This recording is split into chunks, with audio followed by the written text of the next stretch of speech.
Un meurtrier qui se casse la jambe sur la scène de crime et se retrouve plaqué au sol à côté du cadavre, vous allez me dire c'est un gag. Le comble de la poisse pour un criminel. Et pourtant, c'est bien ce qui est arrivé dans cette affaire. Il se retrouve dans cette situation inextricable d'être grièvement blessé en face de l'incendie qu'il vient d'allumer. Au pied de sa victime, qui est elle en train de brûler. Ça ferait sourire presque tellement c'est incroyable, un coup du sort. Mais l'homme a des ressources insoupçonnées dans les situations extrêmes. Au prix d'efforts surhumains, le meurtrier de Vernouillet a finalement réussi à se sauver. Il a rampé 15 mètres jusqu'à sa voiture. Il a conduit pendant près de 40 km en appuyant sur sa jambe cassée pour changer de vitesse avant de se garer, prendre l'ascenseur, rentrer chez lui et appeler les pompiers. Un exploit. Après un meurtre dont on aurait pu ne jamais le soupçonner. Une scène de crime sans indice. Une victime méconnaissable que personne ne recherchait. Le gendarme, il me regarde, il me dit « Vous connaissez une certaine Madame Richy ?» Je dis « Oui, c'est ma mère. Vous étiez au courant qu'elle avait disparu ?» Non, je viens de vous dire que non, j'avais pas de nouvelles. L'affaire aurait pu en rester là. Sauf que cette affaire, c'est aussi celle d'un homme qui a tout fait pour se faire prendre alors qu'il était en train de réussir le crime parfait.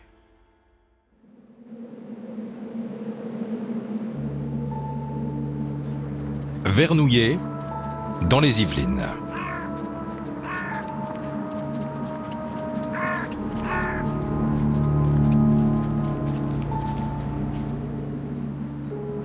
Le 31 août, avec ma fille, on promenait notre chien.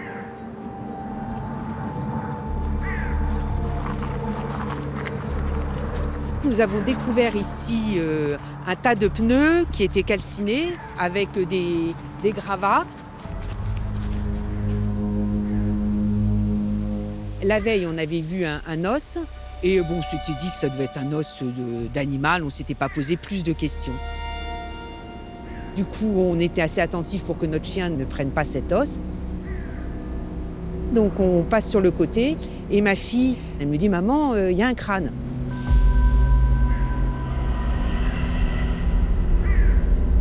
Alors je regarde et moi je vois aussi une cage thoracique. Le corps était sur le côté, à moitié recouvert par les pneus qui avaient brûlé. Et ça avait vraiment fait un grand feu parce que même les arbres étaient calcinés. Donc ça avait été a priori un feu assez important.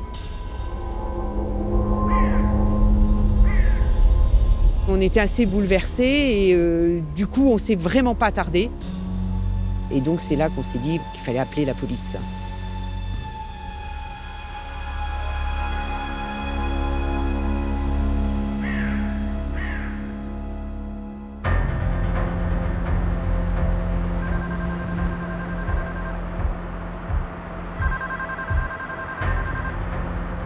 Je suis le chef de la permanence criminelle pour la PJ Versailles. Ce soir-là, le 31 août 2017, je suis d'astreinte à mon domicile et je reçois un coup de fil, il est 21h45 environ. C'est notre SICOR, notre service de transmission qui m'appelle.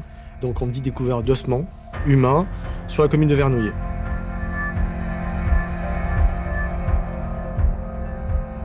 D'après le médecin dépêché sur les lieux, la victime peut être un enfant de moins de 10 ans.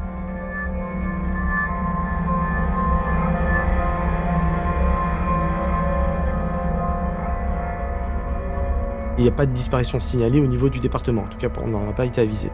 En revanche, on a tous en tête une autre disparition qui a eu lieu quelques jours avant, en province. Forcément, je pense à cette affaire-là, même si c'est assez éloigné, je pense à cette affaire-là.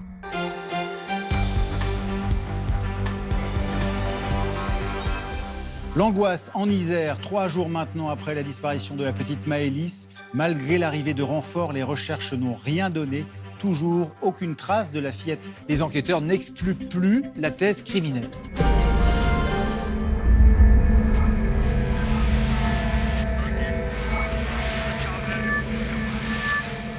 Ce corps d'enfant, démembré et calciné, retrouvé sur un petit chemin en Île-de-France. Et si c'était celui de la petite disparue de l'Isère ?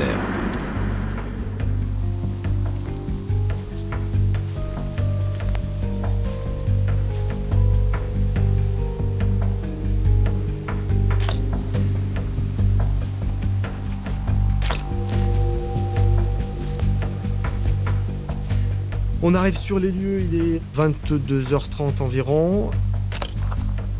C'est mal éclairé, l'endroit est glauque.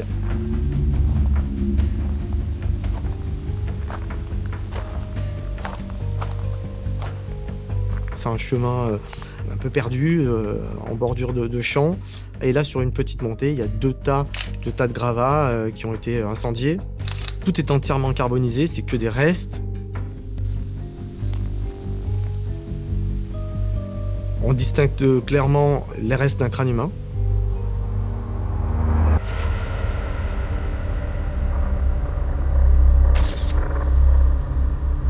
On aperçoit également le reste d'une cage thoracique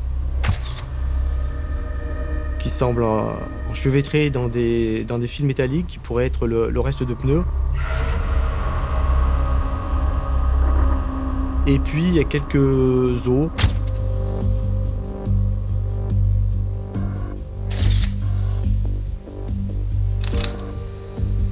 On trouve un reste de gants carbonisés. Un emballage de préservatifs.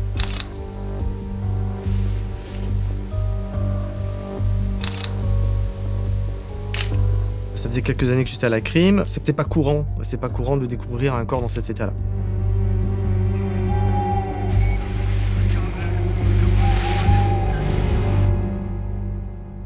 Dominique, une autopsie est réalisée le lendemain, à la première heure. Que peut dire le légiste avec ce puzzle de morceaux de charbon? C'est compliqué pour lui parce qu'on a un corps quasi carbonisé. Regardez. Certains os se sont rétractés sous l'effet de la chaleur, d'autres se sont fracturés. Et dès le départ, le légiste n'est pas d'accord avec ce qu'a dit le médecin la veille qui parlait d'un enfant. Le corps mesure entre 1,52 m et 1,58 m et pour le légiste, c'est un adolescent qui a entre 10 et 16 ans. Alors ça ferme la piste de la petite Maëlys, qui avait 8 ans au moment de sa disparition. C'est une fille ou un garçon? Impossible de le dire, regardez, vu l'état du corps. Le légiste parle d'un individu de sexe indéterminé. Seule chose qu'il peut dire, c'est que cette personne avait la peau blanche et des cheveux châtain clair. Sur les causes et la date de la mort, il peut dire quelque chose? Non. Les organes ont quasiment tous disparu. On sait que la victime a eu 2 côtes fracturées avant de mourir. On sait que la victime a été découpée post-mortem avec une lame dont on ignore la nature. Quant à la date de la mort, on va tenter de la déterminer à partir de l'étude des pupes. Les pupes, ce sont les larves des insectes qui viennent coloniser le corps. Donc on fait un rétro-calcul et on situe la mort avant le 28 août, c'est-à-dire 3 jours avant la découverte du cadavre. Et donc le légiste préconise d'autres examens? Des analyses génétiques des ossements, des examens anthropologiques afin d'affiner l'âge et le sexe de la victime. Il fait aussi des prélèvements sur des cheveux. On retrouve quelques cheveux et le légiste se dit peut-être que dans ces cheveux, on peut retrouver des traces de médicaments, des traces de drogue qui permettraient d'en savoir plus sur cette personne.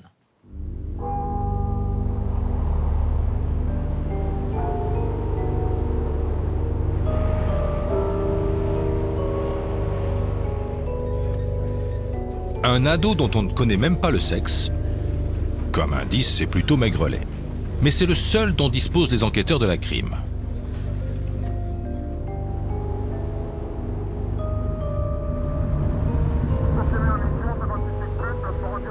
Dès le lendemain, ils se remettent à fouiller partout et à interroger les habitants des alentours. La scène de crime est située dans un sentier. C'est un chemin difficile d'accès, bloqué par des barrières qu'on peut déplacer relativement facilement.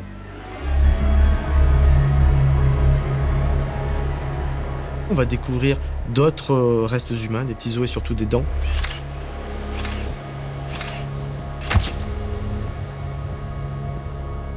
Et on va également procéder à des prélèvements de terre pour déterminer si oui ou non il y a eu utilisation d'un accélérant pour le feu. Bonne pioche. L'assassin a bien utilisé de l'essence. Avec un peu de chance, pour les enquêteurs, il aura peut-être pris un retour de flamme.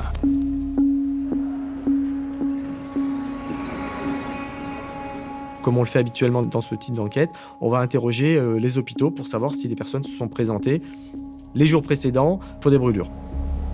Mais pas de bol, pas de brûlé. C'est du côté du labo que le dossier avance un peu au bout de 48 heures. L'analyse génétique révèle le sexe de la victime. C'est une fille. Cet ADN va être passé dans la base du FNAEC, du fichier des empreintes génétiques, et malheureusement, cet ADN est inconnu de la base.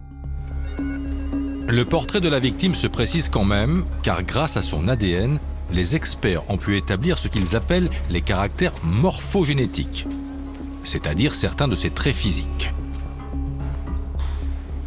Ces caractères morphogénétiques vont nous apprendre qu'elle était vraisemblablement blonde, qu'elle avait la peau de couleur claire, et ces analyses vont nous donner des éléments également sur la couleur de ses yeux, gris-vert, gris-marron. Retour au fichier des personnes disparues, avec ses signes distinctifs. Malheureusement, même avec ces nouveaux éléments, on n'avance pas et on n'arrive pas à identifier la victime. C'est une chose qui est relativement rare dans cette enquête et on l'a fait relativement tôt, en accord avec le parquet. On va faire un appel à témoins. On va diffuser donc dans la presse les éléments d'identification que nous avons à ce stade de la victime.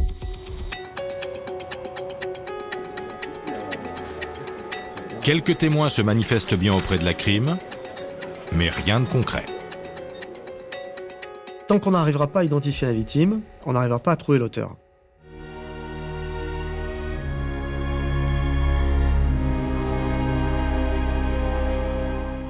Les policiers de la crime vont donc aller toquer à la porte de l'Institut de recherche criminelle de la Gendarmerie nationale et plus précisément à la section anthropologie, pour tenter de le faire parler, ce squelette.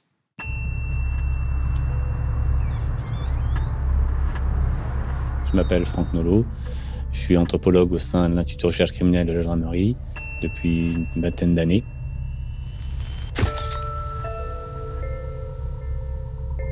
J'ai travaillé dans de nombreux dossiers, notamment pour les plus connus, l'affaire Lelandais ou l'affaire Fourniret, bien d'autres encore.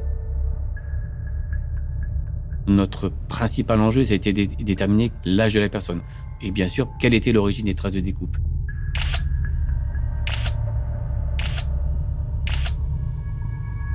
On a isolé tous les petits ossements et on a, façon puzzle, en fait, réassemblé à l'aide de la colle tous les petits éléments osseux afin de reconstituer l'intégralité du squelette. C'est un travail qui est long, qui est fastidieux. On observe des traces de découpe principalement à 3 endroits. Au niveau du genou, au niveau des mains, à ce niveau-là, et d'autres au niveau des vertèbres. La découpe des mains, elle a pour but d'empêcher l'identification par les empreintes digitales. Et la découpe au niveau des vertèbres cervicales, c'est généralement pour but d'empêcher l'identification par la partie dentaire, qui est un des moyens d'identification de la personne. Couteau? Scie? Machette? Avec quoi le corps a-t-il été découpé?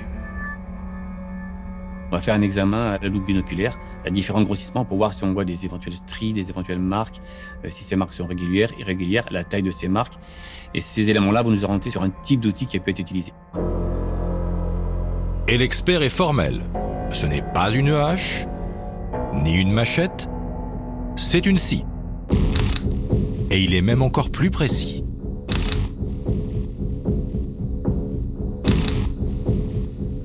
Nous, on a privilégié l'utilisation d'un outil de type scie à métaux.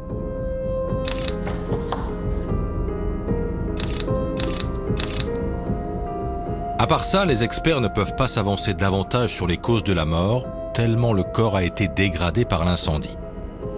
En revanche, ils réservent une surprise de taille aux policiers. Nous, on a estimé que c'était un individu adulte, aux alentours d'une 30aine d'années, mais que ce n'était pas un enfant.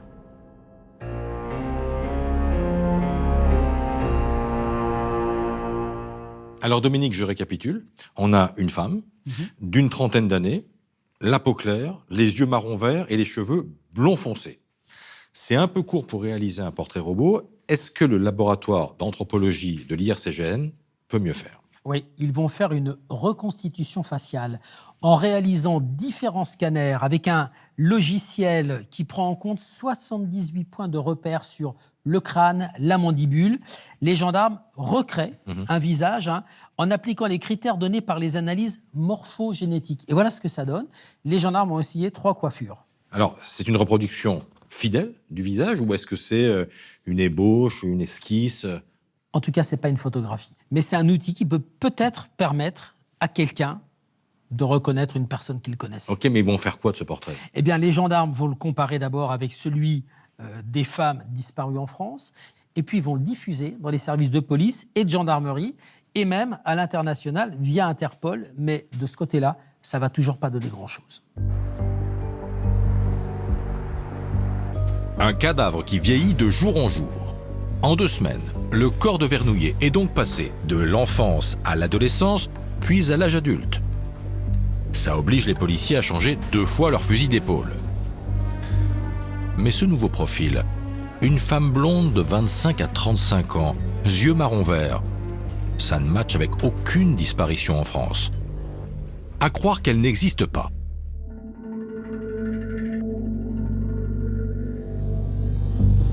En janvier 2018, ce n'est pas à un fil que tiennent encore les derniers espoirs des policiers, mais à un cheveu.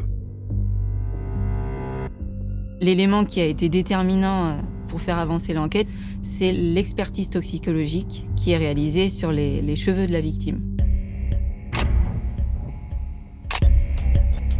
Les experts expliquent qu'à partir d'1 centimètre de cheveux, il est possible de détecter déjà diverses molécules. Cette analyse toxicologique va mettre en évidence 2 éléments importants. Le premier, c'est que la victime, était vraisemblablement consommatrice régulière de cannabis. Et on y retrouve également une molécule, la venlafaxine, qui est un antidépresseur à un taux relativement élevé qui signe une consommation régulière également. Une trentenaire qui prend des antidépresseurs et fume du cannabis, autant rechercher une aiguille dans une botte de foin. La chose à laquelle on pense tout de suite, c'est de requérir les caisses primaires d'assurance maladie pour obtenir le listing des femmes dans la tranche d'âge que nous avions à ce moment-là, qui se sont vues prescrire de la venlafaxine et qui, depuis le mois d'août 2017, ne se sont plus vues prescrire aucun médicament. Ces réquisitions judiciaires sont sollicitées auprès des caisses primaires d'assurance maladie des départements limitrophes des Yvelines. Et petit à petit, on a augmenté notre périmètre à toute la France.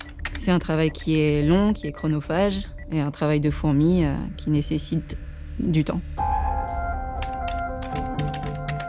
Les mois passent, mais aucun nom ne sort des listings de la Sécu. Et en mai 2019, nouvelle déconvenue. Une 3e expertise anthropologique vient encore rebattre les cartes.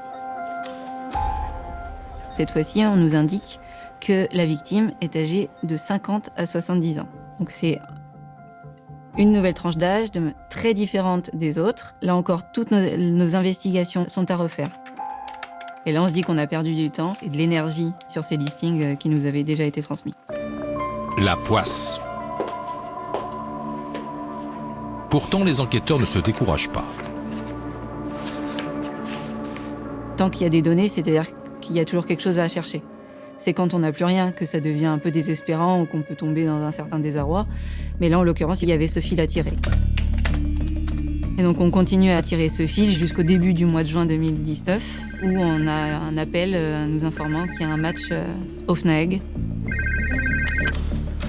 Le 6 juin 2019, ma collègue reçoit un rapport qui nous indique que l'ADN de notre victime match avec l'ADN donc d'une dame dont la disparition a été signalée en octobre 2017.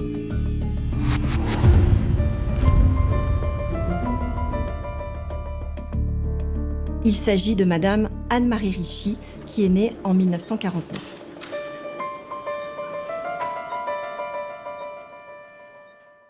« 68 ans finalement la victime. Mais comment l'ADN de cette femme s'est-il retrouvé au FNAEG, au Fichier national automatisé des empreintes génétiques, 18 mois après la découverte du cadavre à Vernouillet? L'histoire commence le 16 octobre 2017 à Boulogne-Billancourt. Ce jour-là, un retraité de 65 ans, un certain Philippe Marchand, se présente au commissariat. Son amie Anne-Marie a disparu.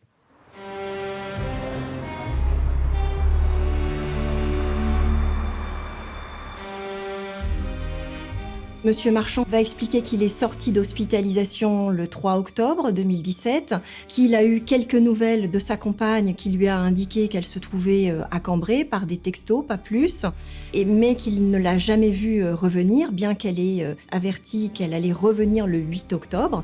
Il explique qu'il a attendu un petit peu pour venir déclarer cette disparition. Il indique que sa compagne a seulement pris son téléphone portable et son passeport. Cette disparition lui apparaît inquiétante en raison de l'état mental de cette personne, du fait qu'elle soit partie sans son traitement.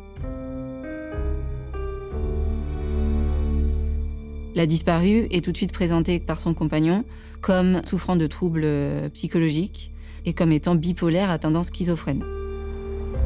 C'est alarmant, mais Philippe Marchand a une bonne raison de ne pas avoir déclaré la disparition d'Anne-Marie Richy plus tôt. La dernière fois qu'ils se sont vus, ils se sont disputés, elle l'a bousculé et il est tombé. Fracture du col du fémur. Autant dire qu'il n'était pas pressé de lui reparler.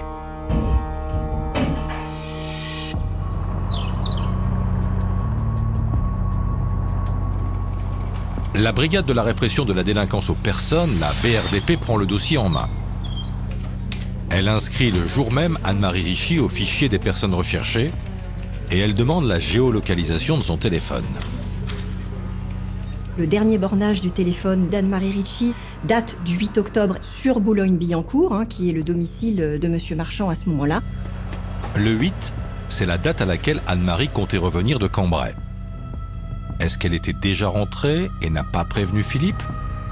Pourquoi ce silence? Il est possible que cette disparition n'ait pas semblé plus préoccupante que cela dans un premier temps, dans le sens où de nombreuses personnes adultes disparaissent de leur propre volonté, qu'elles soient ou non d'ailleurs atteintes de troubles psy.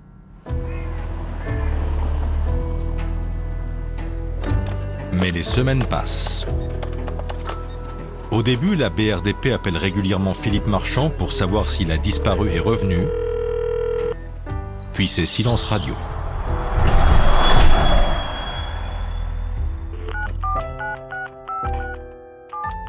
Alors, au bout de 14 mois, en janvier 2019, le retraité revient aux nouvelles et les policiers se remettent à la tâche. Les collègues vont approfondir les investigations, notamment sur les comptes bancaires.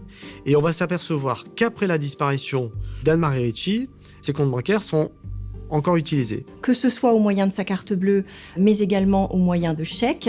Pour des achats de la vie courante, toujours à Boulogne ou dans les environs. Pour un montant total jusqu'en janvier 2019 d'à peu près 25 000 €. Or, Philippe Marchand a indiqué qu'Anne-Marie Richy était partie sans sa carte. Alors, qui vide ses comptes? La BRDP décide de les bloquer et d'aller faire un petit tour chez Philippe Marchand, le dernier domicile connu d'Anne-Marie.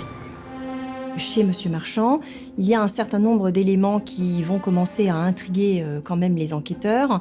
Ils ne voient qu'un seul oreiller sur le lit conjugal, mais à ce moment-là, Monsieur Marchand indique que le couple fonctionnait très bien et qu'ils avaient un projet de mariage.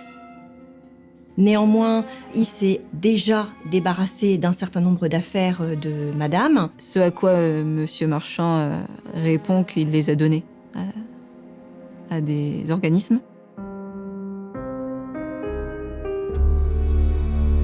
Après plus d'1 an sans nouvelles, ça peut se comprendre. Mais les policiers profitent quand même de leur visite pour saisir une brosse à cheveux d'Anne-Marie Richy afin d'extraire son ADN. Et le 6 juin 2019, coup de fil du FNAEG. C'est cet ADN qui va correspondre à notre X féminin du dossier de Vernouillet.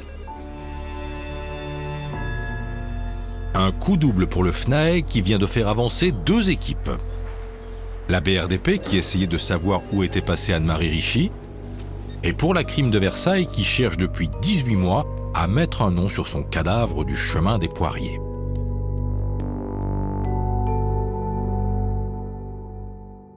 Ce qui étonne tout de suite le juge et les policiers qui travaillent sur le corps de Vernouillet, c'est qu'en dehors de Philippe Marchand, personne n'a jamais réclamé cette femme.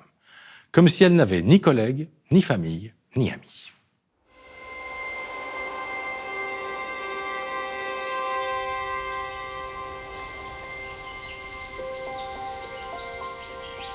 Le 19 octobre 2019, je rentre du travail et la gendarmerie était là. Je me suis dit, bon, j'ai peut-être fait une infraction ou quoi que ce soit. Et moi, j'arrive et je dis, qu'est-ce qui se passe? Et là, le gendarme, il me regarde, il me dit, vous êtes monsieur Cambrai? Je dis oui. Je dis, qu'est-ce que j'ai fait? Il me dit rien, il dit, vous connaissez une certaine madame Richie? Je dis oui, c'est ma mère. Je dis, pourquoi, qu'est-ce qui se passe? Il me dit, vous aviez des nouvelles? Je dis non, j'ai pas de nouvelles de ma mère depuis je sais pas combien de temps. Vous étiez au courant qu'elle avait disparu? Non, je viens de vous dire que non, j'avais pas de nouvelles. Et là, il me dit, elle a été assassinée. Je dis non, c'est pas possible.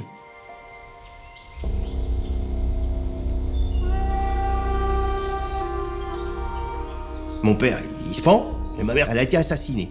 C'est tellement invraisemblable, et je dis, mais c'est un film d'horreur, c'est un film d'horreur. Un choc pour ce fils, même s'il n'avait pas vu sa mère depuis des années. Au fil du temps, le silence et l'incompréhension s'étaient installés. Les relations avec ma mère, elles étaient distendues. Et c'est ça depuis la mort de mon père. Depuis la mort de mon père.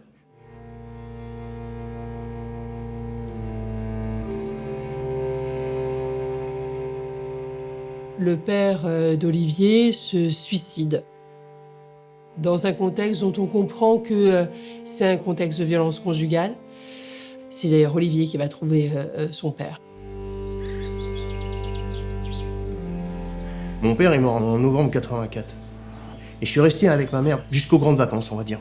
Puis après, j'étais chez mes grands-parents. Et puis une fois que j'étais chez mes grands-parents, je suis plus jamais retourné. J'ai dit non, c'est plus ma vie là-bas. Parce qu'à chaque fois que je rentrais chez moi, je voyais mon père, quoi. Dans son esprit à lui, Olivier tient sa mère pour partie responsable. Et à partir de là, s'ensuit une distance qui s'inscrit entre Olivier et Anne-Marie. Elle aime son fils, mais elle n'a pas de fibre maternelle particulière. C'est quelqu'un qui n'est pas doué pour les relations humaines. Anne-Marie, une femme dont la vie sentimentale n'a pas été facile. C'est une femme abîmée par la vie, qui a une tristesse, qui a une solitude. Elle a eu trois maris, entre guillemets, dans sa vie, les trois sont morts. Au bout d'un moment, on se dit, mais ça va pas, il y a quelque chose qui va pas. Et là elle s'est enfoncée. Elle descendait. Elle descendait dans la dépression, en vrai. Et je le savais parce que mes enfants, ils me le disaient.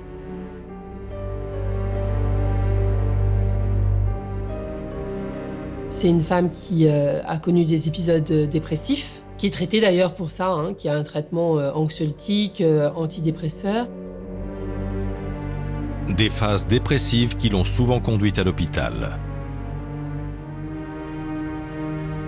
Mais on sait aussi que c'est une femme qui n'a souffert d'absolument aucune pathologie, aucune psychose, aucune schizophrénie. Tiens donc, ce n'est pas ce que Philippe Marchand a déclaré aux enquêteurs.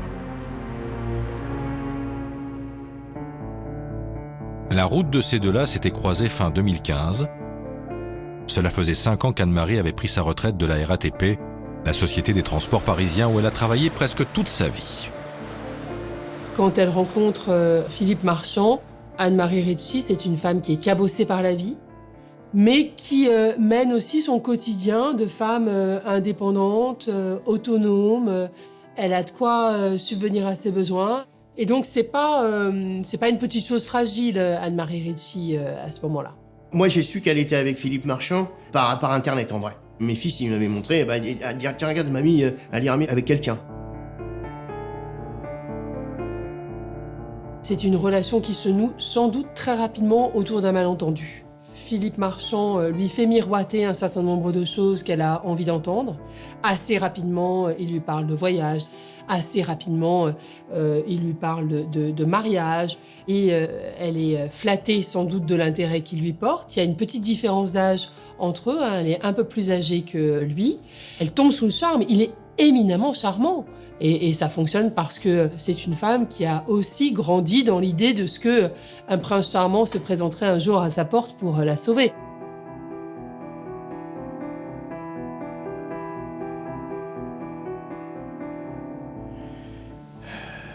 Mon dernier contact, c'était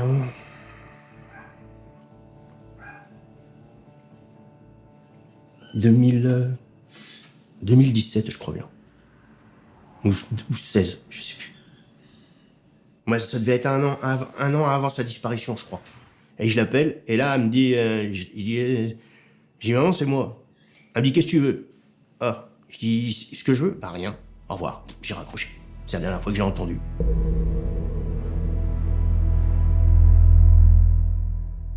Une femme bien seule et dépressive, mais qui ne s'est pas suicidée en se coupant en morceaux toute seule avant de s'immoler. Et s'il y en a un que les enquêteurs commencent à avoir dans le collimateur, c'est celui qui a signalé la disparition d'Anne-Marie. Vous savez, Philippe Marchand, le petit retraité sympathique.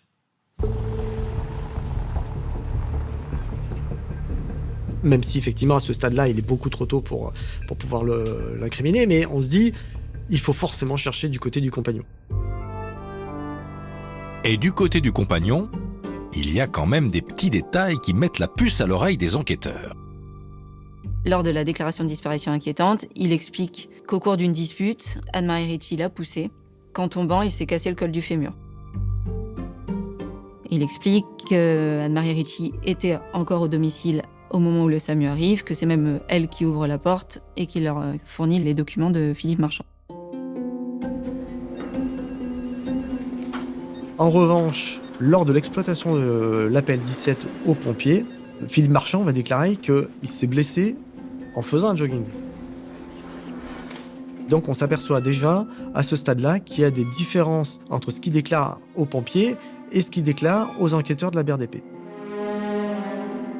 Pourquoi ces versions différentes ?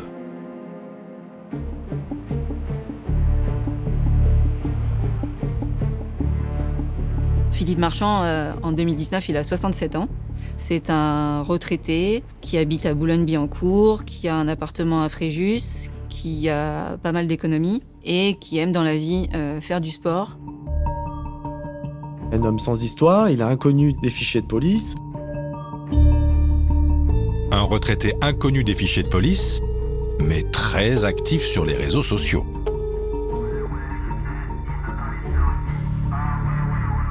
On va le mettre sur écoute, on va essayer de cerner sa personnalité, son relationnel, pendant quelques mois. Et plus ils écoutent, et moins les policiers en croient leurs oreilles. On se rend compte que c'est pas un retraité plan-plan qui reste chez lui à ne rien faire. Et au contraire, c'est un jeune retraité qui redécouvre en quelque sorte sa sexualité. Et il enchaîne les rencontres et il enchaîne aussi les maîtresses. Un bourreau des cœurs, ce Philippe Marchand. Mais le retraité semble bel et bien avoir tourné la page Anne-Marie. Quand le nom de sa compagne, évaporé depuis 2 ans, revient parfois dans les conversations avec ses amis, il évacue vite le sujet. Il va notamment pouvoir dire à l'un d'entre eux qu'il a encore essayé d'appeler Anne-Marie Ritchie, mais que celle-ci ne répond plus. Or, les enquêteurs savent que c'est faux, puisque les investigations téléphoniques montrent que ce dernier n'a pas tenté d'appeler sa compagne. Et il va également l'évoquer en des termes très peu élogieux. Il l'a fait passer plus ou moins pour une nymphomane. Anne-Marie, c'était une chaudasse. Elle aimait ça. Et quand il ne parle pas de ce côté-là, il parle surtout auprès de ses proches des problèmes psychologiques d'Anne-Marie Ritchie. On a vraiment l'impression qu'elle était agressive quand elle était en crise, qu'elle était malade et qu'elle était difficile à vivre. Pas très élégant le retraité. Et surtout près de ses sous. Car les policiers ont compris que c'est lui qui puisait allègrement dans la cagnotte d'Anne-Marie. Il s'agit notamment de paiements, de fleurs, de restaurants, de la vie quotidienne. Ce qui paraît vraisemblable, c'est que Philippe Marchand entretient ses conquêtes actuelles avec l'argent d'Anne-Marie Ritchie. Sur à peu près 1 an et demi, il a prélevé environ 28 000 € sur le compte bancaire de sa compagne, quand dans le même temps, sur son compte bancaire, au débit, on ne retrouve qu'environ 4 000 €. Et surtout, en épluchant les comptes de la victime, 2 transactions interpellent les enquêteurs. Le 22 août 2017, en fin d'après-midi, Avec la carte bleue de sa compagne, il va faire un plein d'essence à la station Total d'Issy-les-Moulineaux. Puis, quelques minutes après, on a un achat à Bricorama, toujours avec la carte bancaire de Madame Ricci, mais avec la carte de fidélité de Monsieur Marchand. Un achat qui est assez éloquent. Des sacs de gravats et du desktop. Des achats qui posent question parce que... Un peu plus tôt dans la quête, on avait déterminé que l'incendie du corps avait eu lieu entre le 22 août à 19h et le 23 août à 19h.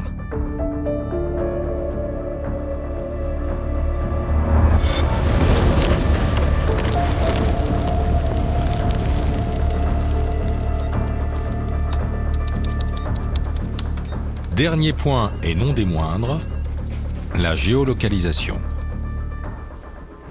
Le téléphone de Monsieur Marchand, il ne borne jamais à Vernouillet ou dans les environs. Donc on s'est intéressé à sa voiture, qui dispose d'un boîtier avec une puce qui nous permet de géolocaliser également la voiture. Et on va déterminer que la Renault Mégane de Philippe Marchand va borner à proximité de Vernouillet dans la nuit du 22 au 23 août, vers minuit 15. C'est la première fois qu'on fait le lien entre Philippe Marchand et la scène de crime.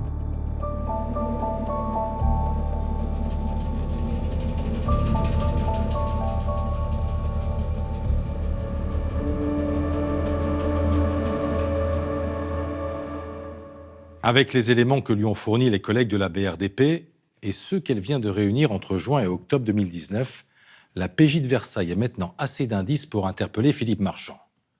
Le 15 octobre, à l'heure du laitier, la police frappe à sa porte.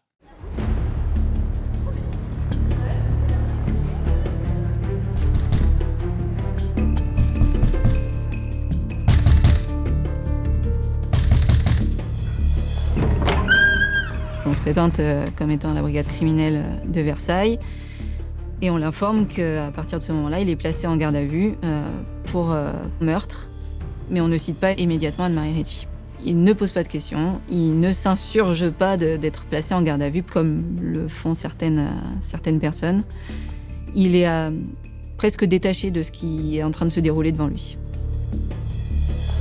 Si Anne-Marie Ricci a été démembrée dans l'appartement comme le soupçonnent les enquêteurs, c'est sûrement dans la salle de bain. Mais 2 ans après, peut-il encore rester des traces du crime ? Les policiers vont la passer au Blue Star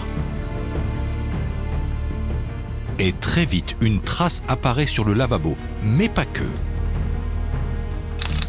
Le Blue Star va réagir sur le mur de la baignoire, de manière assez importante. Le sang d'Anne-Marie ? Ou pas ?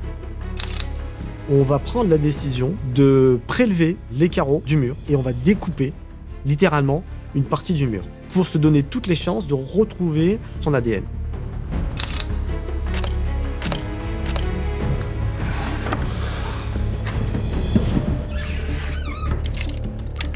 L'appartement est passé au crible.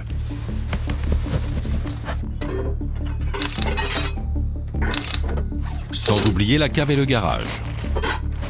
Les policiers y trouvent un jerrycan d'une 15aine de litres et aussi, tiens, plusieurs scies à métaux qui réagissent également au Blue Star. Puis direction le SRPJ de Versailles. Avant d'être interrogé, le suspect rencontre son avocat pour la première fois.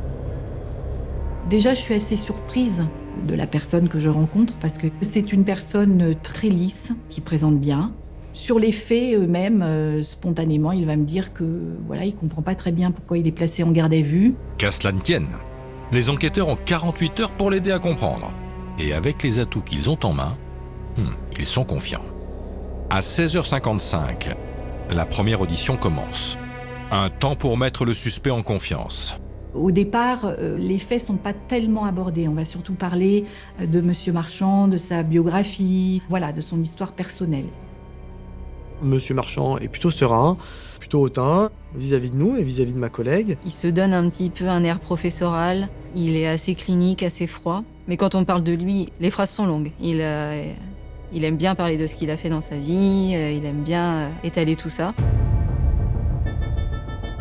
Le retraité ne comprend toujours pas pourquoi on lui cherche des poux dans la tête. C'est vrai qu'il a pioché dans les comptes bancaires d'Anne-Marie après sa disparition, mais il avait procuration. Et puis, c'est quand même lui qui a signalé sa disparition. Pourquoi est-ce qu'il serait allé la réclamer s'il l'avait tuée? L'audition prend fin et Philippe Marchand va passer une nuit en cellule.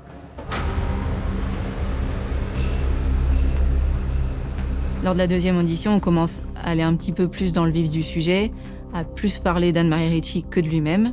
Et déjà là, les réponses sont moins longues. On le sent de moins en moins à l'aise, mais jamais déstabilisé. Ce que nous dit Philippe Marchand sur sa relation avec Anne-Marie Ritchie, c'est qu'ils étaient fous amoureux l'un de l'autre, qu'ils voulaient aller se marier à Las Vegas. Un projet de mariage à Las Vegas, mais aussi une maîtresse en Normandie. Sans compter quelques rencontres sur Internet. Marchand le reconnaît, il ne ménageait pas Anne-Marie avec toutes ses conquêtes. Le compte Facebook de Madame Ritchie a été assez révélateur à ce sujet, puisqu'il y a des phrases parfois d'insultes vis-à-vis d'autres femmes, et surtout la maîtresse de Monsieur Marchand, au moment même où il était avec Anne-Marie Ritchie. Une maîtresse dont elle a publié un visage noirci, en lui ordonnant de laisser son Philippe tranquille.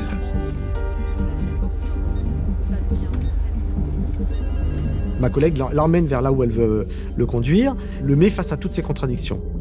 En fin d'audition, c'est le moment d'aborder le point le plus compromettant. Les fameuses courses du 22 août. Il comprend, notamment avec l'achat de l'essence, du desktop, des sacs de gravats, que là, on a établi le scénario. Il comprend qu'il est un peu coincé. D'ailleurs, il va avoir une réflexion qui est significative. Il va dire « Ah, je n'imaginais pas que vous pouviez avoir des éléments aussi précis. » Donc là, il se sent très clairement acculé. Et donc en fin de seconde audition, il demande à faire un break. Il dit qu'il veut changer son mode de défense et qu'il souhaite qu'on ne tienne pas compte de ce qu'il a dit jusqu'à présent. Il est presque midi. Philippe Marchand va pouvoir mettre ses idées au clair. Et quand débute la troisième audition à 17h, Monsieur Marchand dit tout de suite qu'il a donné la mort à Anne-Marie Ritchie par strangulation.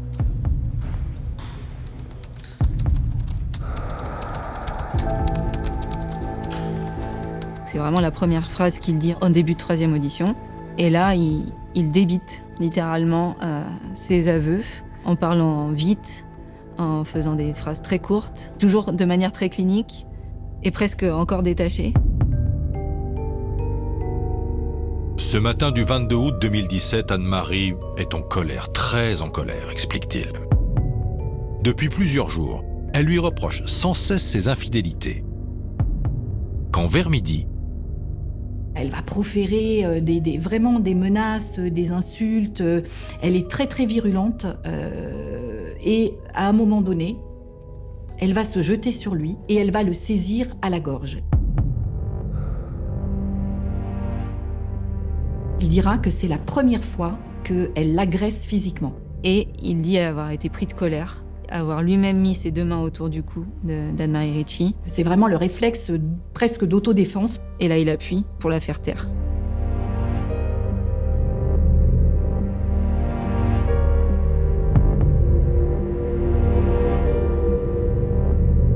Il le dit, je voulais qu'elle arrête de crier, je voulais qu'elle arrête d'hurler.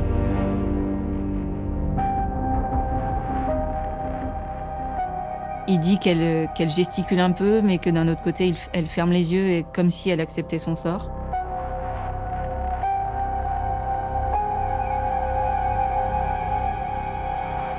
Quand il relâche l'étreinte, il constate qu'elle ne respire plus.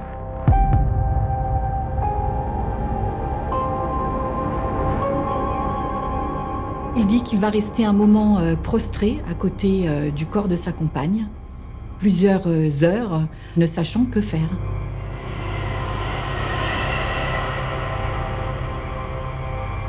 Et c'est à partir de 17h qu'il va prendre sa décision, c'est-à-dire faire disparaître le corps. Il déshabille Anne-Marie Ricci. À l'aide d'un couteau, il fait une entaille à la base de son cou et qu'il la penche dans la baignoire pour qu'elle se vide de son sang.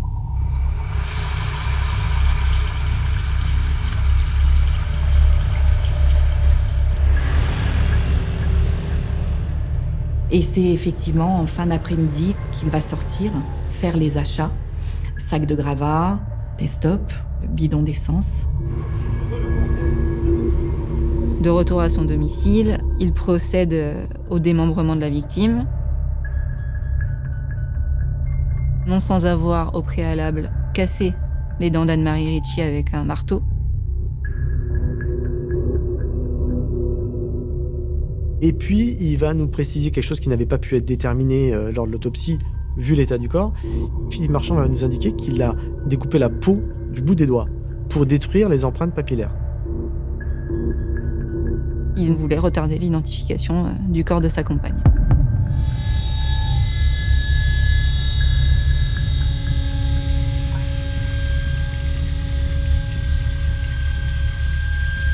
Ensuite, au niveau du démembrement, il ne veut pas en parler. Il bloque là-dessus. Il ne veut pas du tout rentrer dans les détails, mais finalement, il le fera un peu. Et du coup, la manière dont il le fait paraît aussi très froide, sans montrer beaucoup d'émotion. Ensuite, il répartit les morceaux du corps d'Anne-Marie dans les sacs à gravats.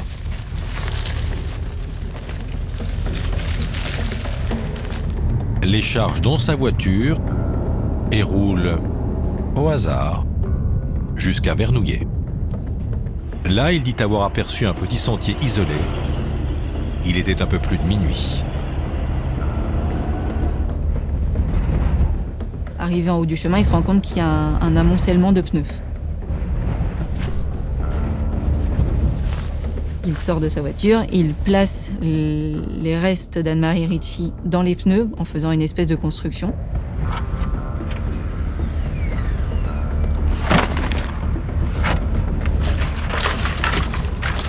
Il recouvre les pneus d'essence et là, il met le feu au tout.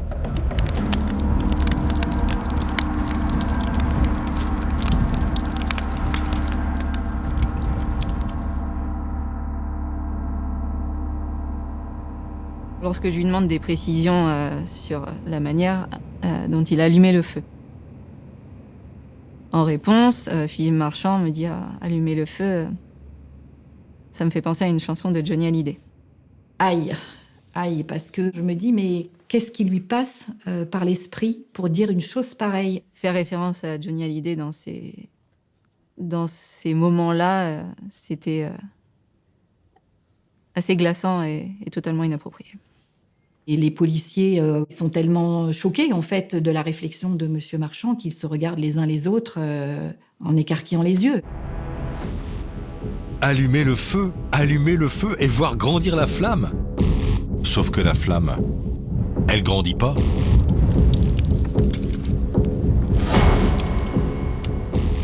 Ça va pas prendre tout de suite. Il va s'approcher pour voir pourquoi le feu ne démarre pas.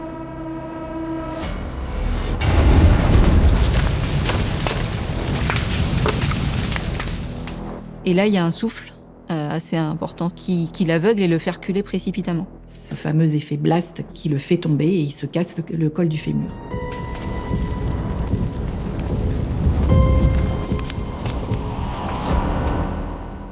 La tuile. Voilà Philippe Marchand, cloué au sol, à côté du cadavre, avec une patte folle, à 15 mètres de sa voiture, à 35 km de chez lui. Il est près de 1h du matin, et s'il ne veut pas qu'on le retrouve sur la scène de crime, va falloir serrer les dents.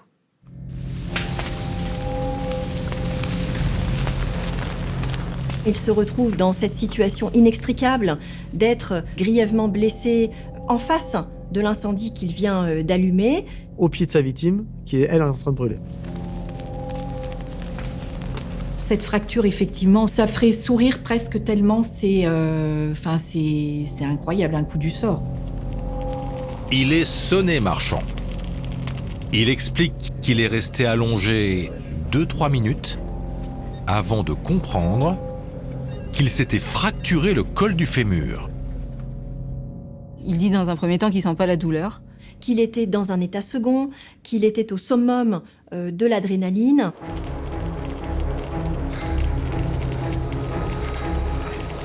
Et là, il rampe. Son véhicule doit être à une quinzaine de mètres et il doit ramper sur des cailloux, sur des bouts de verre, sur des tas de gravats en fait.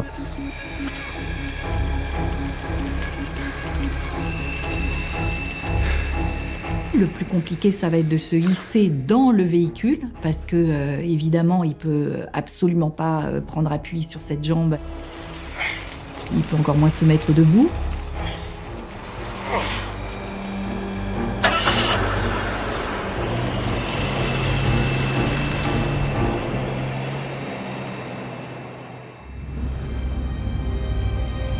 Au prix d'une douleur de plus en plus insoutenable, Marchand réussit à regagner Boulogne-Billancourt en un peu moins d'1 heure.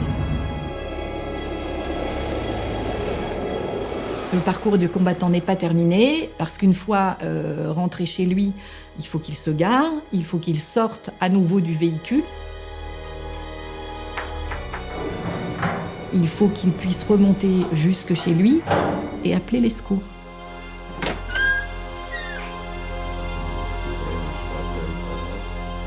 Après 2 ans de silence, Philippe Marchand vient de se libérer du secret. Un secret qu'il portait seul.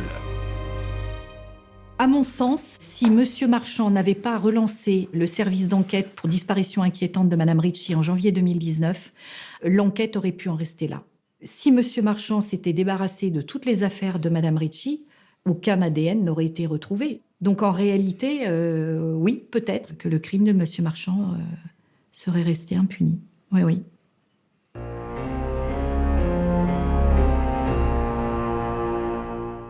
Quasiment le crime parfait, à un retour de flamme près. D'ailleurs, de quel crime on parle? D'un meurtre, d'un assassinat?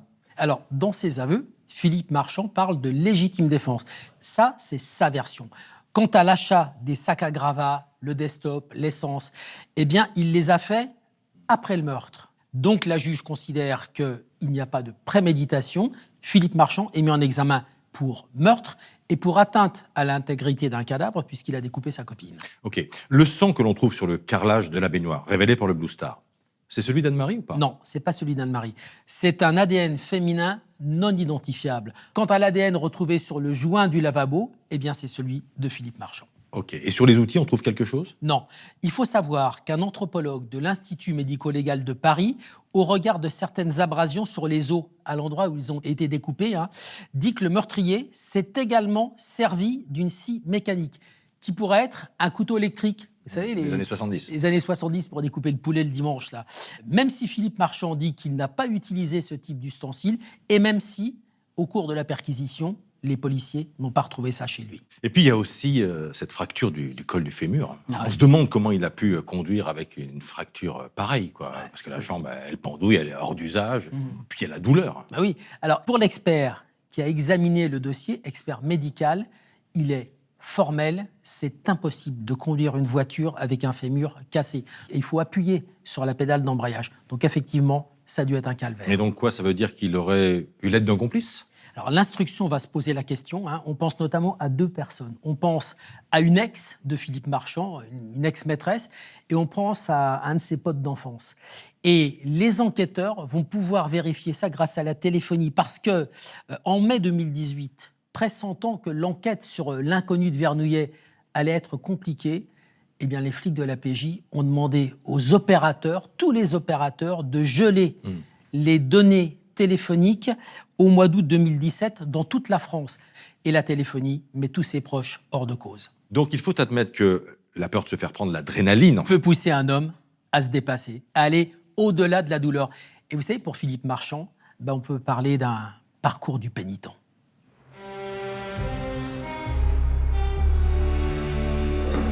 Des aveux, une enquête policière quasi résolue. Philippe Marchand est donc mis en examen pour meurtre et atteinte à l'intégrité d'un cadavre. Et il est placé en détention provisoire. Pourtant, une question demeure. Comment un homme qui est jusque-là parfaitement inséré socialement, sans aucun antécédent judiciaire et encore moins de violence, peut à ce moment-là basculer dans l'horreur finalement et se livrer à ses actes.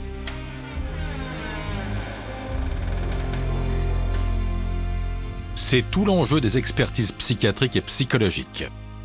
Le paisible retraité serait-il un psychopathe capable des pires atrocités ? Philippe Marchand, c'est vraiment Monsieur Tout-le-Monde. Rien dans sa configuration psychologique ne le démarque de l'individu lambda, de l'individu normal. Un homme, ma foi, tout à fait ordinaire et plutôt sympathique. Ce petit homme sympathique, né le 29 avril 1952 à Paris dans une famille modeste, emménage dans un tout petit appartement à Boulogne-Billancourt, peu après sa naissance. Sa mère est couturière et son père travaille dans le bâtiment.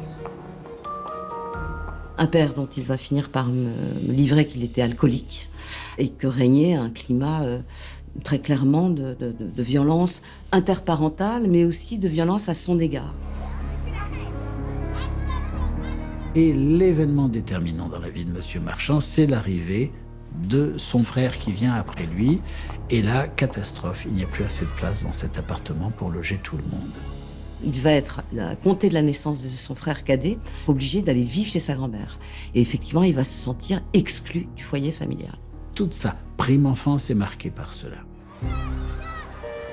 L'enfant est ensuite placé en pension. Il n'a pas fait beaucoup d'études, mais il a commencé à travailler très jeune. Il a longtemps travaillé dans le dessin industriel. En 1982, il a 30 ans. Il rencontre Martine, qui va devenir sa compagne.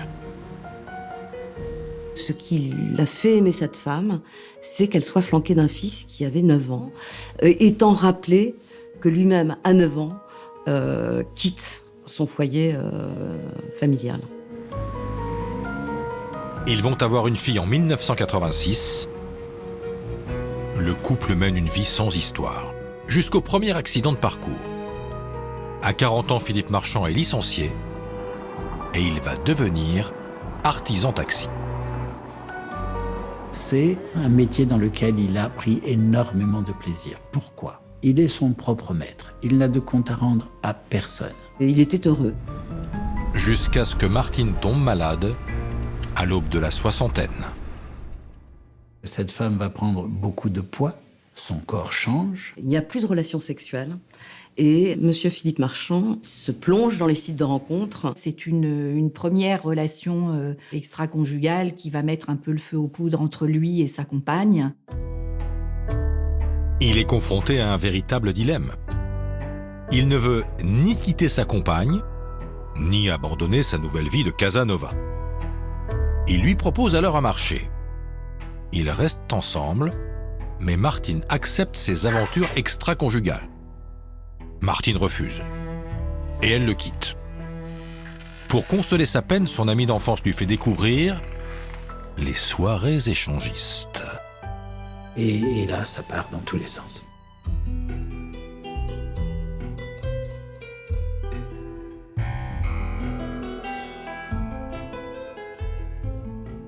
Avec une jouissance et une consommation illimitée de relations sexuelles avec des femmes consentantes, en général veuves ou divorcées, et avec une certaine vanité, mais il n'est pas dupe, il me dira « je devrais être décoré pour avoir soigné leur misère sexuelle finalement ». Et en décembre 2015, c'est encore son ami d'enfance qui lui présente lors d'une soirée libertine une certaine Anne-Marie. Anne-Marie Richy va représenter pour lui une femme qu'il juge distinguée, intelligente. Qui est très libre dans sa sexualité et son expression. Dotée de toutes les qualités, faisant bien la cuisine. Une personne qui a un très gros appétit sexuel. Il va, dit-il, en tomber amoureux. Au départ, la vie est belle, surtout que chacun habite chez soi. Mais en juin 2016, Anne-Marie quitte son appartement. Monsieur Marchand, mis devant le fait accompli, va la recueillir chez lui. Ça va plutôt d'ailleurs bien se passer au départ. Ils font même des projets. Vacances, mariage, Anne-Marie finance la vie du quotidien. Elle se consacre exclusivement à Philippe, son marchand de bonheur, qui lui continue de butiner ici ou là. Anne-Marie Richy va se révéler être une femme extrêmement jalouse et puis surtout extrêmement instable sur le plan psychologique.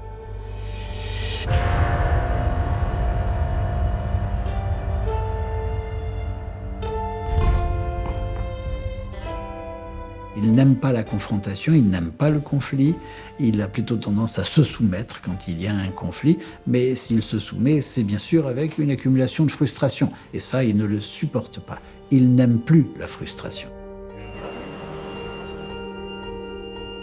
À 2 reprises, à l'été 2016 et en mai 2017, Anne-Marie est internée. Philippe Marchand en profite pour rompre et retrouver une maîtresse en Normandie. Puis quand elle sort, il la reprend comme il dit. Monsieur Marchand est un faible. C'est très important dans ce dossier, puisque ça va nous amener éventuellement à la compréhension de l'explosion finale de cette relation. Qui, selon lui, s'est produite le 22 août 2017, lorsqu'elle l'a attaqué. Les digues ont été rompues chez Monsieur Marchand. Il y a eu le déversement de toutes ces frustrations qui sont arrivées à ce moment-là, et il s'est trouvé, à mon avis, dans une rage de défense impressionnante. Il constate qu'Anne-Marie Richy est morte et il va y avoir 2 temps. Premier temps d'accablement et assez rapidement un deuxième temps où il le dit très bien, ce qu'il vient de faire est absolument inassumable au regard des autres. Ses seules pensées tournent autour de quel impact ça va avoir sur ma famille, ma fille, mes amis. Comment va-t-on me considérer? Il tourne en boucle autour de ça. Mais pourquoi aller jusqu'au démembrement? Comment peut-on comprendre qu'un individu aussi normal que M. Marchand ait pu se transformer en ce que beaucoup de gens n'hésiteront pas à appeler un monstre? Il va littéralement se couper de sa part d'humanité et il va devenir opératoire, pragmatique, méthodique. Il faut absolument cacher le corps d'Anne-Marie Richy. Il est devenu une sorte de robot, dissocié de lui-même, dissocié des événements. Comme si l'esprit se scindait en deux. Une partie va continuer à interagir avec ce qui se passe, et l'autre partie, elle, se replie et assiste un petit peu en témoin, impuissant en quelque sorte. C'est la seule possibilité qui puisse expliquer qu'il en arrive à accomplir de tels actes.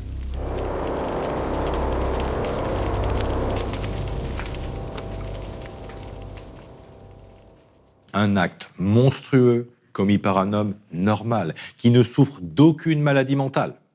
L'affaire semble pliée. Mais la juge espère encore lever quelques zones d'ombre. Alors, le 21 juin 2021, elle organise une reconstitution dans l'appartement du meurtre.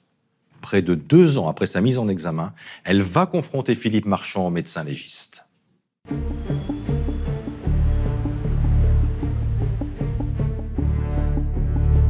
Depuis le début, Philippe Marchand dit avoir étranglé Anne-Marie. Alors, demande la juge, « Montrez-nous, monsieur Marchand. » Il se montre très coopératif, il y va de bon cœur.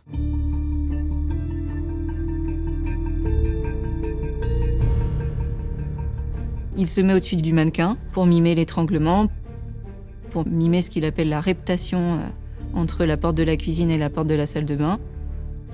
Ce geste, ce mouvement du serpent par terre, en avançant avec le mannequin au sol. Il montre tout.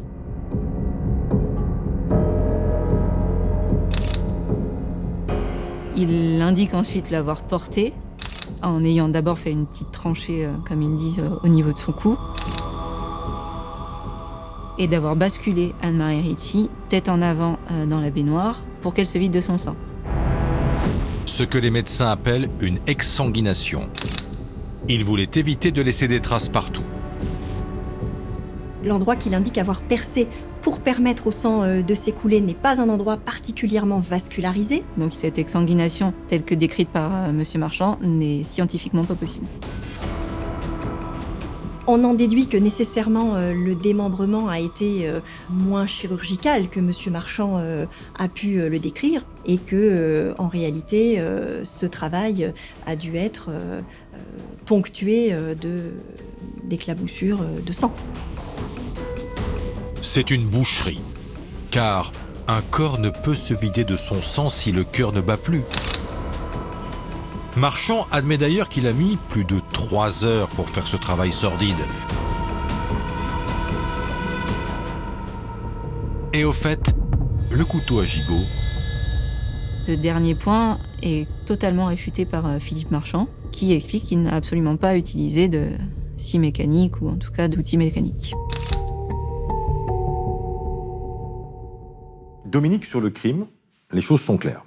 Mais après, il en parle, Philippe Marchand, du film qu'il a inventé pour faire croire à la disparition d'Anne-Marie. Ouais, il dit qu'il y a réfléchi pendant son hospitalisation, le 1er octobre. Discrètement, il a quitté l'hôpital avec ses 2 béquilles. Il a pris le bus, toujours vaillant Marchand. Il est rentré dans son appartement, il a pris le téléphone d'Anne-Marie, il s'est envoyé des SMS. À lui-même. À lui-même. Il en a profité pour envoyer un SMS à sa fille, de la part d'Anne-Marie, dans lequel Anne-Marie s'excuse d'avoir fait tomber son père. La fille de Philippe reroute le message à son père.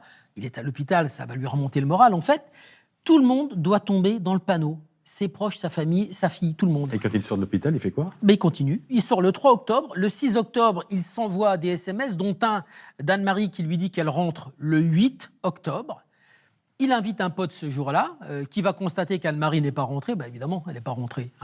Le 8, il jette le téléphone d'Anne-Marie dans un étang. Et le 16, il va au commissariat de Boulogne pour déclarer la disparition d'Anne-Marie. Donc il se jette dans la gueule du loup. Ouais. Il va au bout de son truc. Il applique son plan jusqu'au bout. En fait, il est persuadé que ce signalement, il va se perdre dans les milliers de disparitions volontaires chaque année. Il est persuadé aussi que qui est-ce qui va le soupçonner, lui? C'est l'ami d'Anne-Marie. Il vient signaler sa disparition. On peut quand même se poser des questions sur ce qui relève chez lui de l'acte manqué. Est-ce que le crime n'était pas trop lourd pour ses épaules? C'est vrai que les actes manqués, il les accumule, histoire du fémur, tout ça. C'est pas fini parce que 2 jours après avoir été opéré du fémur, il va faire un infarctus. Et en janvier 2019, c'est lui-même, Philippe Marchand, qui va relancer la police. Il va voir la BRDP, la Brigade de répression de la délinquance à la personne, et vous en êtes tout de l'enquête, alors que le dossier s'enlise. Marchand est donc renvoyé devant la cour d'assises pour meurtre sur conjoint, mais il n'était pas marié pourtant avec Anne-Marie. Ils n'étaient pas mariés, mais ils vivaient ensemble. La justice considère qu'ils sont conjoints. Meurtre sur conjoint, c'est une circonstance aggravante. Peine encourue, la réclusion criminelle à perpétuité. Donc maintenant, pour la défense de Philippe Marchand, il faut batailler pour essayer de démontrer qu'il s'agit d'une mort accidentelle au cours d'une dispute.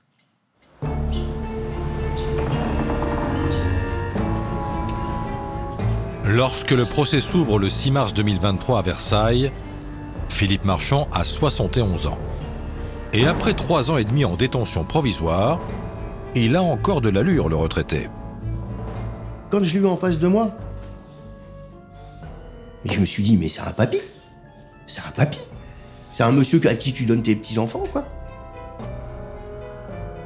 Je pense qu'il veut donner l'image de ce retraité normal, ordinaire, bienveillant, gentil et qui est victime de la fatalité.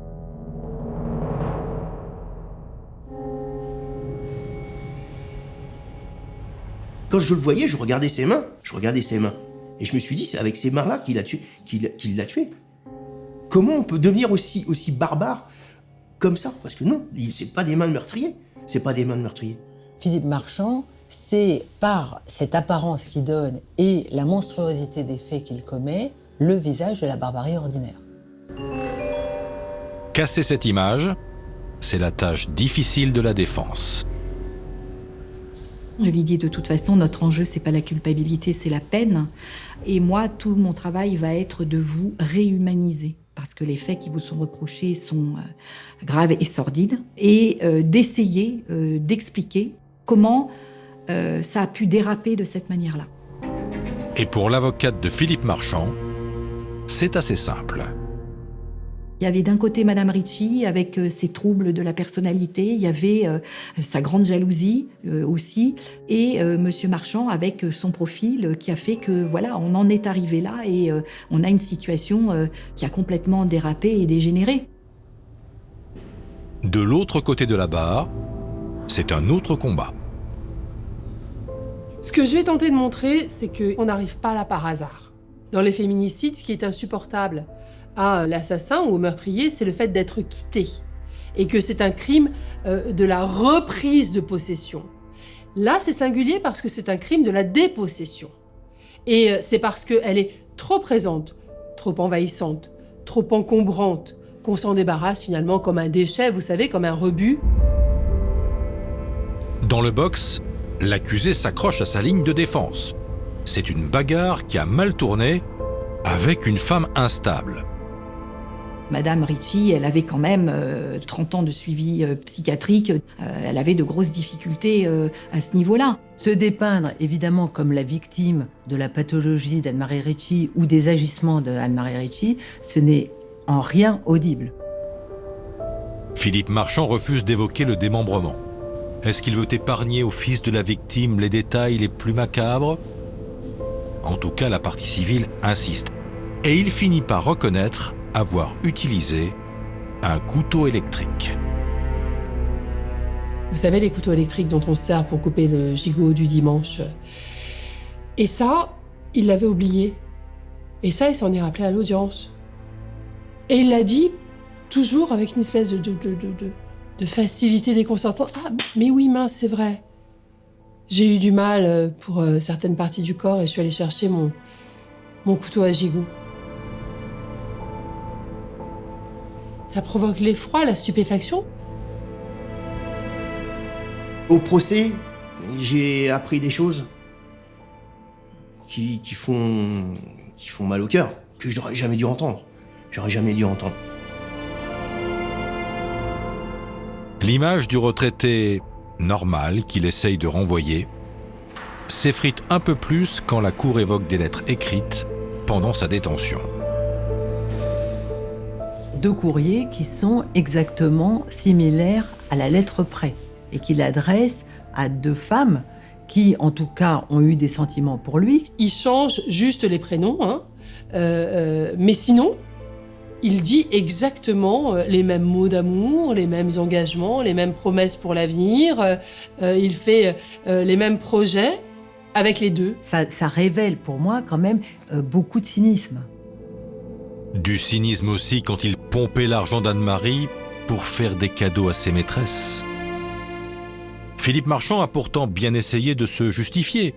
Il hébergeait Anne-Marie, il l'emmenait en vacances. En contrepartie, elle contribuait à la vie du quotidien. Et après sa mort, il a poursuivi ce mode de fonctionnement. Il le dira, hein, il l'expliquera de cette manière-là. Et même si ça paraît très dérangeant, c'était un moyen de continuer à la faire vivre, de dire elle est en vie puisque voilà, les comptes bancaires sont toujours actifs. Ben voyons. C'est un procès où on garde quand même un certain nombre d'interrogations, de frustrations, parce qu'on n'arrive pas justement à comprendre le passage à l'acte et jusqu'où ça va. Cette descente dans l'horreur, comment c'est possible ? Non, il n'y a pas de part de mystère chez Philippe Marchand. C'est un petit monsieur banal et sans histoire. C'est pas Landru, hein. L'avocate générale frappe fort quand même. Elle demande 30 ans de réclusion criminelle. Dans le registre de la gravité des faits, le curseur est très haut.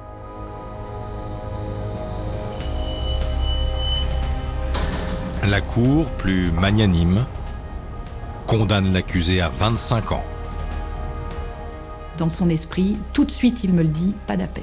Je ne veux pas revivre ça, mais je ne ferai pas revivre ça au fils de Madame Ricci. Est-ce que je peux être satisfait de la condamnation? Honnêtement, bien sûr que non. Jusqu'à la fin de mes jours, je vais vivre avec l'image de ma mère dans l'état où elle était.